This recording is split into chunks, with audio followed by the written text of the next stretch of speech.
한 달에 방세가 130만 원이라고요? 여러분, 더블린에서 방 구하는 거 진짜 헬인 거 아세요? 더블린은 유럽 내에서도 주거 문제가 심각한 도시 중 하나로 꼽히고 있어요. 워홀러, 유학생, 외국인 노동자들 사이에서 특히 방 구하기가 어렵고 비싸기로 악명 높습니다. 아일랜드 워홀에 합격하고 저는 우선 회사에 좀 더 다녔어요.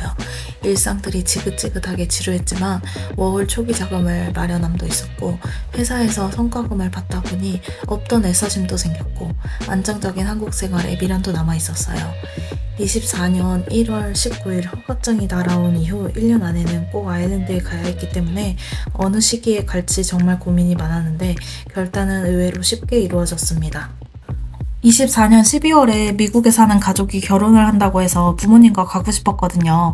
그래서 미국을 다녀오고 아일랜드를 갈까 고민을 많이 했어요. 타로점 같은 거 안 믿긴 하지만 재미삼아 본 타로점에서도 미국에 다녀와서 아일랜드 가라고 하시더라고요.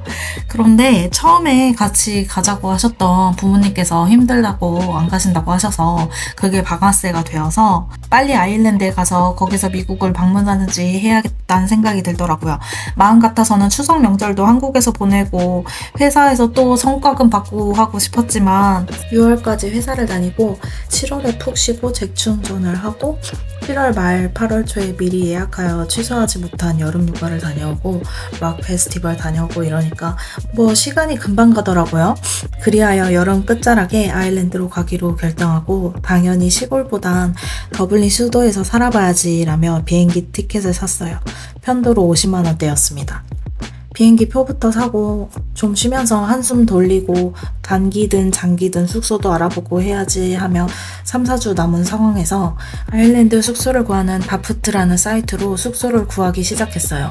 다른 경로로는 페이스북으로 구하는 방법과 더블린 한인 단톡방으로 구하는 방법이 있었는데 한국에서 직방이나 다방으로 방을 구하는 것처럼 사실 금방 구해질지 알고 간단한 자기소개와 나의 비자 상태 등을 적은 글들을 집주인들에게 보내기 시작했어요.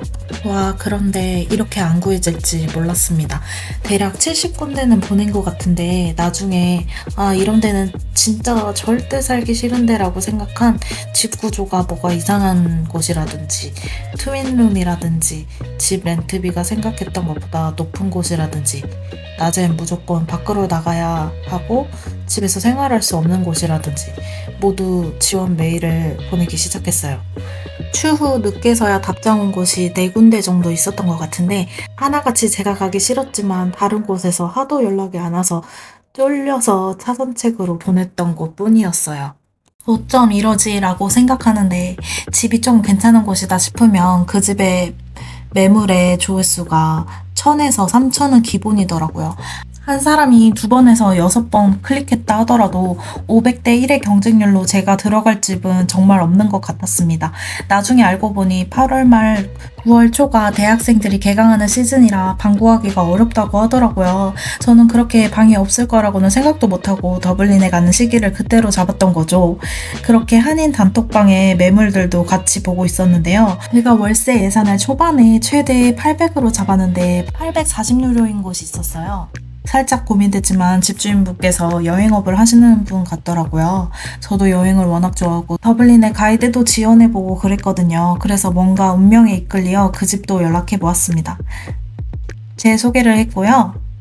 연락이 드디어 왔습니다.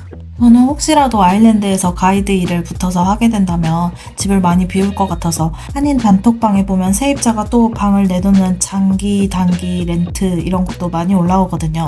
염치 불구하고 한 푼이라도 아낄 수 있나 저도 저런 질문도 했네요. 제가 아직은 한국에 있는 상황들과 먼저 뷰잉을 하러 오시는 분들이 있어서 저도 다른 데도 컨택하고 있던 터라 뷰잉을 양보했어요. 그 다음에 생각보다 아주 저렴한 곳이 올라온 게 있었어요. 렌트비는 거의 서울 강남 수준이라 2025년 기준 평균 월세가 이렇게 되는데 보통 1인실이 한 달에 140만 원 이상은 줘야 하는데 빌 불포함 480유로인 75만 원대로 말도 안 되게 저렴한 곳이었던 거죠.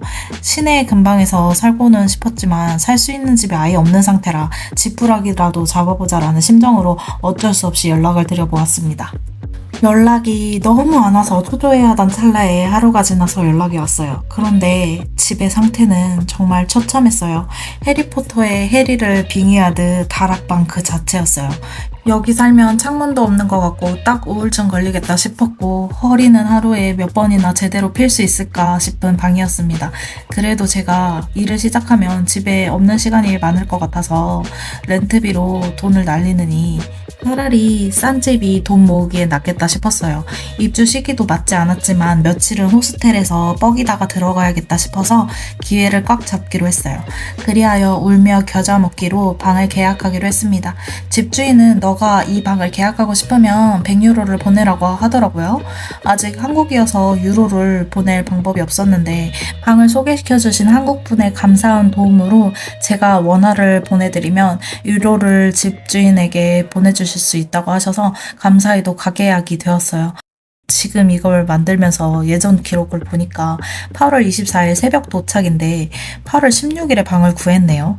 그렇게 잘 마무리가 되는 듯 하였으나 그 뒤로 저는 집주인과 몇 개월 계약하는지 문제로 왓츠앱으로 이야기를 나누고 있었어요. 그 전에도 원래 사시는 분께서 최소 거주 기간은 없는 것 같다고 다들 반년에서 1년 사이로 계약하시는 것 같다고 하셔서 저도 최소 6개월을 얘기했거든요. 그런데 집주인은 7개월, 8개월 이상을 원하더라고요. 이야기 끝에 7개월 계약하기로 하고 내가 더 살 수 있으면 아마 더 살 거야. 그리고 내가 6개월 뒤에 만약 집을 옮긴다고 하더라도 한인 커뮤니티 잘 되어 있는 거 알지? 내가 거기에서 무조건 구해주고 나갈게. 이렇게까지 말했는데 나중에 집주인에게 그렇게 연락이 오더라고요. 너보다 오래 살 사람 구했으니까 돈 돌려줄게. 빠이. 와, 우리 가계약이지만 계약한 거 아니었니? 어떻게 이렇게 뒤통수를. 머리가 많이 아파서 친구들에게 하소연도 하며 이야기해보니 계약 파기했으면 100유로가 아니라 200유로 너한테 줘야 하는 거 아니야? 했지만 오히려 잘 되다고 생각했어요. 오히려 좋아. 그 집에 살다간 우울증 100% 예약. 그리고 방을 소개해주신 분이 저한테 친추가 원래 되어 있었어요. 왜 되어 있었지? 하고 의아했는데 나중에 알고 보니 제가 더블린 단톡방에 초대해드린 분이더라고요. 그래서 제가 그분을 추가해 놓은 거였어요. 더블린이 이렇게 좋습니다. 다 연결되어 있고요. 그 다음으로 다프트에서 연락 온 집 컨택한 내용 알려드릴게요. 다프트에서는 연락이 진짜 안 왔는데 집다운 집이 처음으로 연락 온 곳이랄까요? 집이 정말 예뻤고 가장 큰 장점은 고양이 2마리가 있었다는 것입니다. 한국에서 고양이를 키우고 있어서 사심을 가득 채울 수 있겠다는 생각에 정감이 갔어요. 그리고 한국이라고 사정을 말하였고 비디오 뷰잉을 진행해 주셨어요. 딱히 걸리는 건 좀 작은 방과 집주인이 바로 옆방이라는 점. 그리고 다프트 상으로는 거실이 좋아 보였는데 현실은 빨래가 널려 있다는 점이 좀 그랬습니다. 그래도 이제 물불 가릴 때가 아니어서 이게 어디냐 싶어 계약하고 싶다고 하였고 또 다른 집주인이 있기 때문에 그 사람에게도 물어봐야 한다고 하셔서 조금의 기다림의 시간이 있었고 승낙이 되자마자 돈 이야기가 오갔어요. 물론 다프트에서 다른 사람들의 연락도 많이 올 걸 예상하고 있었지만 저는 한국에 있음에도 집주인은 보증금을 먼저 보내주길 원했어요. 요즘 더블린 단톡방에 올라오는 렌트 관련 사기글을 봐서는 절대 키를 받기 전까지 돈을 먼저 주면 안 됐지만 저는 그때 급한 마음에 레볼루트로 돈을 보내려고 한국에서 개설을 시도했어요. 그리고 비디오 뷰잉까지 다 시켜주고 고양이 키우는 착한 사람이 사기를 치겠어? 싶은 마음에 열심히 레볼루트 현지 은행 계좌를 만들어 보았지만 절대 되지 않았어요. 집주인에게 지금 이런 실정이다. 내가 들어가는 날 보증금과 한 달 렌트비를 한꺼번에 줄 수 없니? 라고 말하고 내가 지금 더블린에 부탁할 친구도 없다. 사정을 했지만 저는 일십당했습니다. 아, 그래. 괜찮아. 그렇게 다시 예전에 뷰잉을 양보했던 집에 다시 연락을 해보았어요. 전에 일요일에 뷰잉이 있다고 하셨었거든요. 18일이네요. 출국 5일 남았었어요. 아, 이건 진짜 너무했다, 피야. 저는 진짜 출국해서도 못 구하면 호스텔에 묵을 작정도 했어요. 평일은 싼데 주말은 호스텔 주제에 9만원, 10만원으로 비쌌지만 어쩔 수 없죠, 뭐. 아, 다시 생각해보니 집 못 구하면 연락 주시라는 말씀도 있으셨었네요. 불쌍한 저를 거두어 주시려고 했었다니 정말 감사합니다. 아무튼 화요일로 뷰잉이 미루어졌다고 해서 저는 또 화요일에 연락을 드렸어요. 그리고 저의 있었던 일도 허심탄회하게 말씀드리고 저를 더 어필했어요. 저는 사진으로 충분히 봤으니 뷰잉 없이 바로 들어갈 수 있냐고 여쭤봤죠.